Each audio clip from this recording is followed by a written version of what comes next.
বুঝি দেখেছি। আল্লাহ এই আজকের দিনে এই মাহফিলে যে মানুষটা আসবে না মিশলে বুঝতে পারবেন না কেমন। বেশাক আমার ইমান,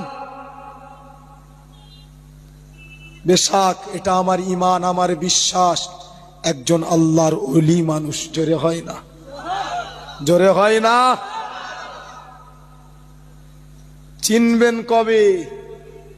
কার বিষয় আপনারা মন্তব্য করেন, কার বিষয়ে সমালোচনা করেন?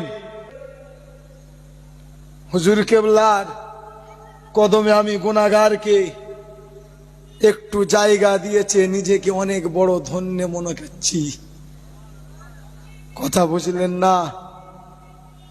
আহারে, একমাত্র একটাই চিন্তা, আমার দাদা পীরের সিলসিলা